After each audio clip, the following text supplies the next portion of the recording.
Anong kategory kaya? Pumapatol ako sa babae, pumapatol ako sa mga gays. Okay.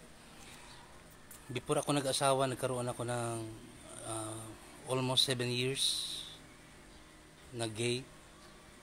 Cum laude siya sa San Jose Recoletos. Hello, kumusta ka na? I think you are watching. Okay. After that, yung nagka-abroad ako, ikalawang abroad, hindi na kami magkasundo dahil dinadala na siya sa mga kasama niya sa mga, alam mo na, mga gay bar. Nagiging malaswa na siya ba? May mga request siya na hindi ko ginagawa. So, wala na. Nag-asawa ako, siya ang naging tulay. Parang siyang bridge, tulay sa aming dalawa sa asawa ko. So, honestly, nakaikot ang mundo ko sa kanila. Pagkatapos, pag umuwi ako, hands-on talaga ako sa mga anak ko. Ako mismo ang nagluluto. Ako mismo, may time na ako naglalaba. Ako mismo ang gigising sa gabi. Nagpadidi, pag umiiyak, ako ang nagpuna sa dumi nila. Hands-on talaga ako.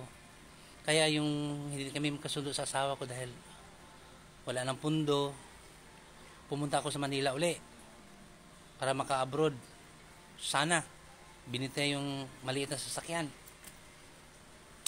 Yung ibang pera pinadala sa akin, ang iba sa kanila. Yung hindi ako naka-abroad na talaga, nagka sobrang gulo na dahil sa pera ba.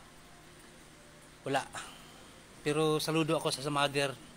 Wala akong masabi sa asawa ko, napakagaling niya as a mother. Sobra. Wala akong masabi doon.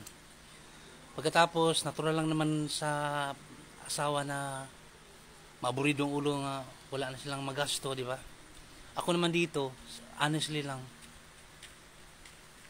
sa umpisa niyan, wait, may dumaan tao. Okay, saan na ba tayo? So, ganun ang nangyari. Yung hindi na ako maka-abroad, yung cellphone na Sony Ericsson na binigay sa pamangkin ko, ibininta ko, nagtitinda ako sa Tiangge. Diyan sa Tulay sa Mikawayan, nagtitinda ako diyan dati, poster. Sa Bukawi, nagtinda ako, sa Divine Mercy, nagtinda ako dati niyan. Mga key holder, para lang mabuhay. So, dumating ang panahon na hindi ko na magkasundo yung asawa ko. Ang problema lang kasi, may anak kami na special child, nakakaawa. Oo. So, dumating ang panahon na, sa umpisa talaga, oo, ang sakit. Dahil, nagmamadali ako maka-abroad dahil, siyempre, wala akong mga pedala sa kanila. Iwan ko kung anong reason sa taas. O, ipalagay na natin na yung pag-abroad ko, binigyan na kami ng chance na umasinso sana. Okay? Okay, ipalagay na natin, pero nandoon na tayo, dito tayo uli mag-isip. Yung nag-umpisa na ako magtitinda dito sa Tiangge sa Valenzuela. Okay. So umpisa, okay ang takbo sa umpisa, kaya lang dumating ang panahon na nagkakalat na yung titinda sa kalsada. Nabatak na yung kulong-kulong ko at saka yung motor at saka kulong-kulong nabatak na dahil hindi na mabayaran ang araw-araw na 5-6. Oo. Ngayon, hindi ko alam kung anong plano sa taas. May dahilan siya kung bakit wala na akong kakayahan na makatulong sa asawa ko. Wala na akong kakayahan na makatulong. Hindi ko alam kung bakit. Kahit anong dasal ko, hindi na talaga siya uubra. Hindi na yung magkaroon ako ng extra income ba.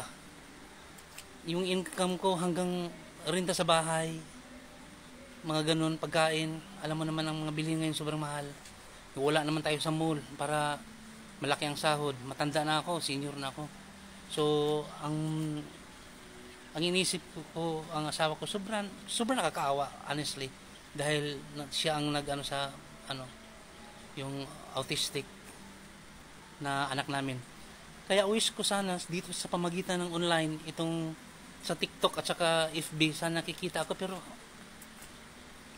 sa TikTok, doon nag-affiliate ako, sa totoo lang, mga 4 months na nakaraan, napasa siguro 1,200 lang ang kinita ko. Sobrang liit. Okay.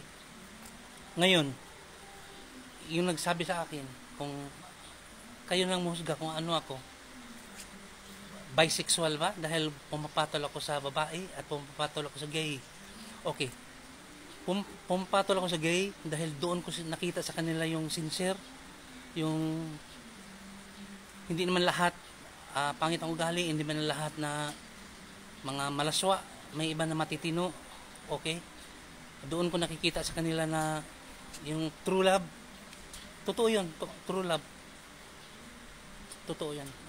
Hindi ko na i-detalye kung bakit ko nasabi na hindi ako naghahanap ng magandang mukha, hindi ako naghahanap ng mayaman, hindi ako naghahanap ng ganun.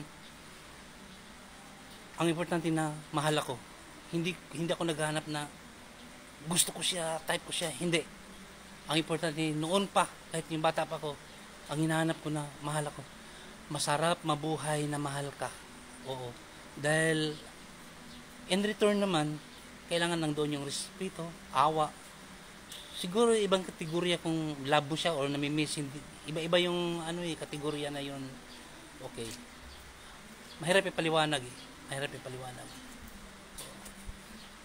Sa ngayon, may mga pasulpot-sulpot na nag-care sa atin. Kadalasan, mga gay. Dahil ayaw ko po sa babae dahil dagdag problema sa ulo. Mga anak, mabuntis, mga anak. Sus, ang hirap na ng buhay. Hindi nga ako makabigay sa anak ko doon sa Mindanao. Magdagdag pa ba ako? Not unless kung milyonarya yung babae. Okay, nakuha na, nagets na ninyo. Kayo nang humusga kung ano ko. Pumapatol ako sa babae. May anak ako. 3, yung isa sa pagkabinata, yung isa dalawa sa asawa ko. Tapos nagkaroon ako ng mga relasyon sa gay. Dahil doon ko nakita sa kanila yung nag-care sa akin. Oo. Doon may mataong nag-alaga sa akin eh.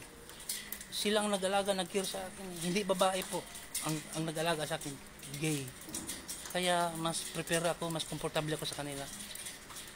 O naramdaman ko, pag babae kasi dagdag pa trabaho, dagdag pressure, dagdag magkaanak kayo, my God. Okay, ingat po. Na ang bilis ng mga sinasabi ko dahil umiiwas kasi ako eh, baka makita kasi mga tao, mga ganun ba. Kaya binibilisan ko. Kaya ang dami kong nami-miss na gusto kong sabihin. Hindi ka makafocus eh, guardia ka. May mga dumadaan, katulad ko na may dumadaan. Napuputol yung concentration. Ang laki kasi ang nambag or natulong sa akin ang isang gay. Dahil yung pag-abroad ko dati, unang abroad ko, ginastusan talaga niya ako, mga seminars ko, ginastusan niya ako. So, in return naman, unang abroad ko rin, binigyan ko talaga siya ng 20,000 pesos. At the time, 1991, malaki na yun, 1991, 1992. Binigyan ko siya talaga siya ng 20,000. Para bang binalik ko lang sa kanya yung ibang nagasto. Although, mas malaki pa doon, yung nagasto niya talaga. Basta super bait sa akin, ay talagang mabait din ako talaga. Mabait din talaga. Ingat kayo, ingat. Pasensya na sa iba na sobrang galit sa akin. Alam ko. Sobrang galit sa akin, inis sa akin. Isang reason lang kung bakit hindi na ako nakasuporta sa kanila. Pera ang dahilan kung bakit maraming galit sa akin. Hindi na ako nakabayad, hindi na ako nakabigay, mga ganun ba. Pera ang dahilan kung bakit. Wala tayong magawa. Kung hanggang dito lang talaga tayo. Yung may plano kung bakit, may dahilan kung bakit na ayaw na niya na asinso tayo. May dahilan po.